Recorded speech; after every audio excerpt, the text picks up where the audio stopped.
प्यार बड़ा या फर्ज। मुझे पूरा विश्वास है अपने भगवान पर। मेरे राजवीर जी ज़रूर वापस आएंगे। रेजिमेंट में भर्ती हुए अभी उनको पूरा 1 साल भी नहीं हुआ है और आर्मी वाले कहते हैं कि गायब हो गए हैं। अरे मेरे राज कोई वस्तु है क्या जो मिल नहीं रहे?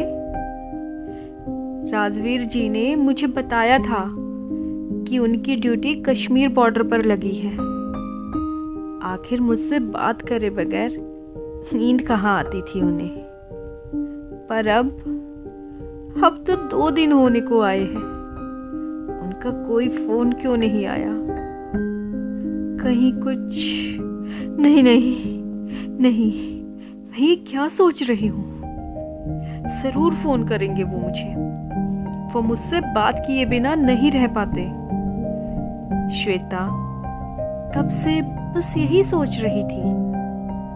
आज श्वेता को राज का इंतजार करते करते 4 दिन हो गए हैं, पर राज का कोई फोन नहीं आया। अब श्वेता गुमसुम और शांत रहने लगी थी। श्वेता के माता पिता को भी अब श्वेता और राजवीर की फिक्र सताने लगी थी और राजवीर का कुछ पता नहीं चल रहा था। श्वेता बस यही सोचती रहती थी कि पता नहीं कहाँ होंगे मेरे राज, जाने किस हाल में होंगे। भगवान करे जहाँ भी हो सुरक्षित हो।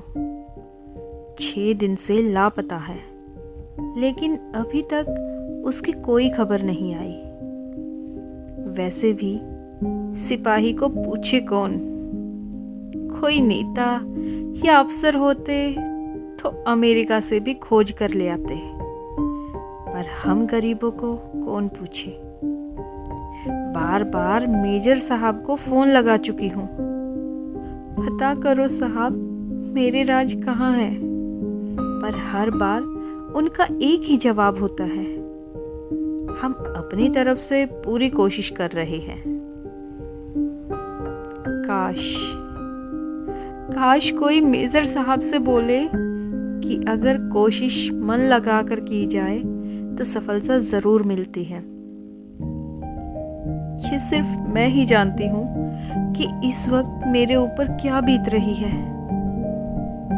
कितना प्यार करते हैं राज मुझसे। मुझे अच्छे से याद है जब पहली बार राज मुझसे मिलने आए थे। दोपहर का समय था और मैं अपने कॉलेज से घर जा रही थी कि तभी सामने से राज आए और मुझसे बोले, क्या तुम ही श्वेता हो? मैंने कहा, जी हाँ, और आप? मैं राजवीर। घर वालों ने मेरे बारे में बात की होगी। जी बात तो की थी और बोला था कि आज आप आने वाले हैं, और फिर मैं उनके साथ उनकी बाइक पर बैठकर घर की ओर निकल पड़ी। उनके साथ मुझे देखकर सभी समझ गए थे कि हम दोनों ने एक दूसरे को पसंद कर लिया है। शादी के बाद मेरी पहली दिवाली थी और मैं अपने ससुराल में ही थी। उस समय राज जी घर आए हुए थे और मैं रसोई में खाना बना रही थी।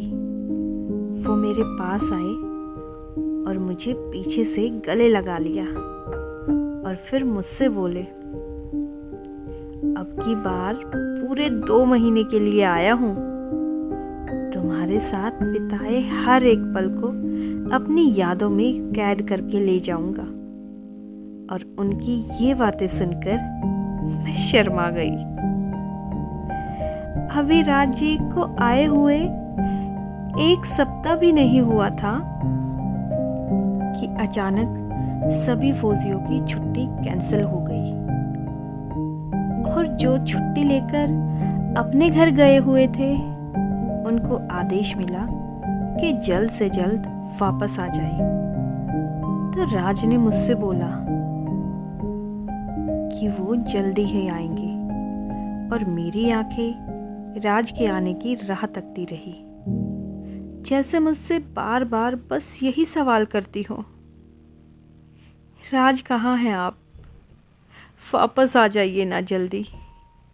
आपको पता है, जब से आपसे बात होनी बंद हुई है, ना तो मुझे भूख लगती है और ना ही नींद आती है।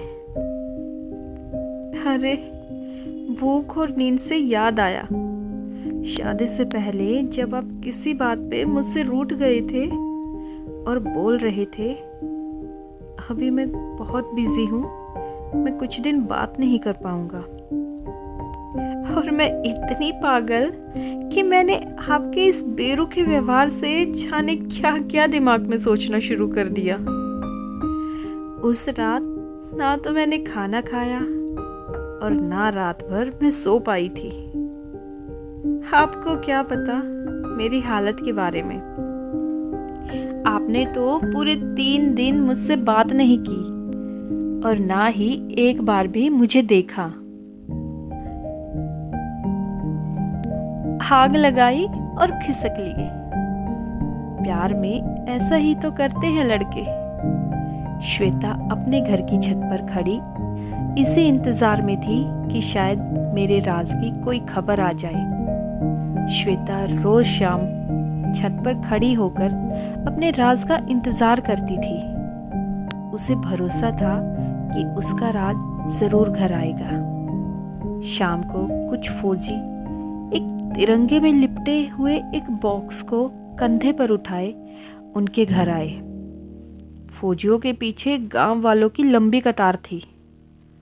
उन्होंने वो बॉक्स श्वेता के घर के आंगन में रख दिया और श्वेता दौड़ती हुई छत से नीचे आई और बॉक्स के एक ओर से जो ही उसने तिरंगा हटाया, उसके मुंह से चीख भरी आवाज निकली, राज। और ऐसा कहते ही वो बेसुध होकर गिर पड़ी। आज राज ने साबित कर दिया था कि एक फौजी को सबसे ज्यादा अपने वतन से प्यार होता है। राज का पता लगाने वाले अधिकारियों का कहना था कि राज के सीने में कुल 12 गोलियां लगी थी और जंगल के जिस बीहड़ स्थान पर उनकी लाश मिली थी, उसके पास ही 4 आतंकवादियों की लाशें भी मिली थी। मतलब साफ था कि राज ने 4 आतंकवादियों को ढेर करने के बाद देश के लिए अपने प्राणों का बलिदान कर दिया था।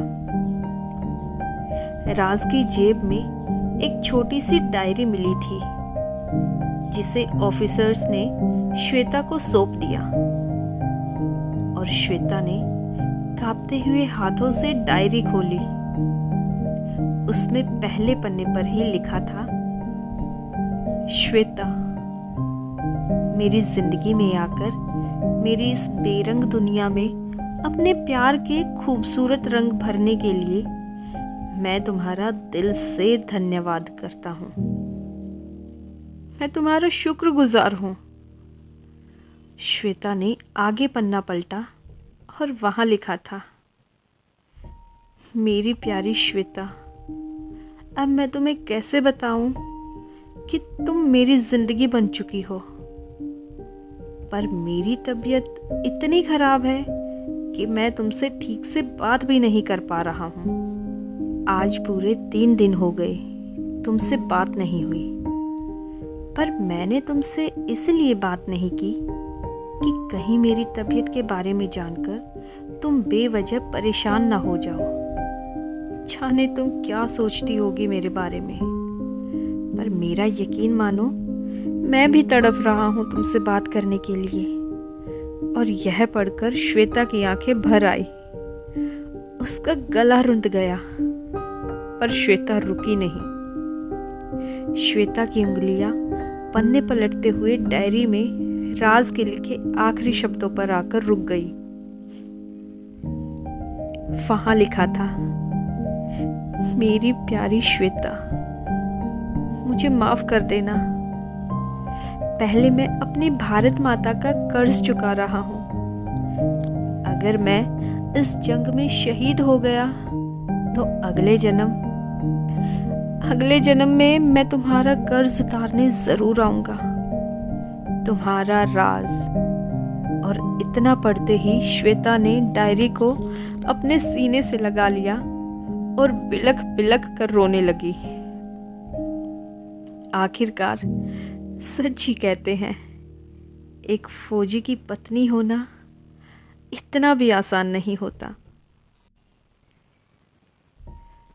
दोस्तों, अगर आपको आज की वीडियो पसंद आई हो तो वीडियो को लाइक, शेयर और कमेंट ज़रूर कीजिए और आगे भी इसी तरह की कहानियों के लिए चैनल को सब्सक्राइब कीजिए। Thanks for watching and keep spotting.